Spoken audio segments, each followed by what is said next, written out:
So yan guys, good morning. So ito yung iniinom natin na vitamins. Ito guys, napaka-effective nito. So i-demo ko sa iyo kung gaano kaganda guys. So unang-una, ito yung dalawang baso guys.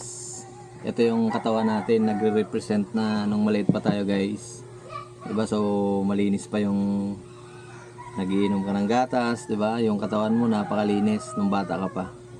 So nung lumaki ka na guys, dami ng toxins, toxic sa katawan mo.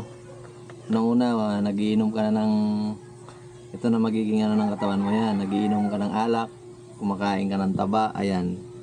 Yan yung magiging ng katawan mo, 'di ba? So yung stress ka sa buhay, yan, nakakalanghap ka ng usok ng mga sasakyan, yan, magiging ganyan yung katawan mo.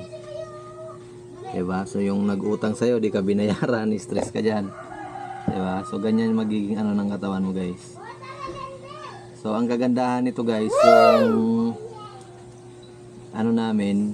iniinom namin na vitamins, napaka-effective nito mga lodi.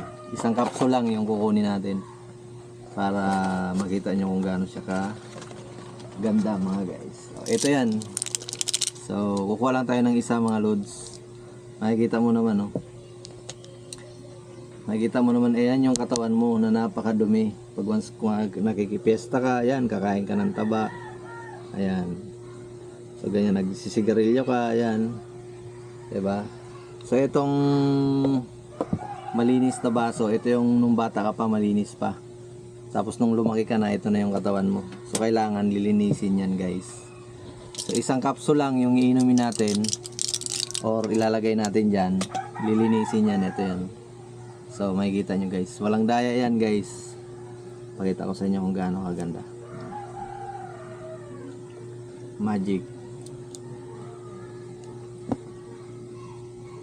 Oh, di ba? Ganyan ka-effective yung iniinom namin vitamins.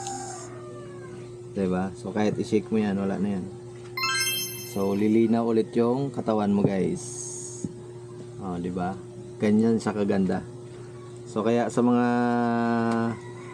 gusto ng vitamins, sa mga driver, pwede rin to kasi napakaganda nito. Effective mga lodi. Diba? So yun lang naman. Thank you and God bless. Bye bye mga lods.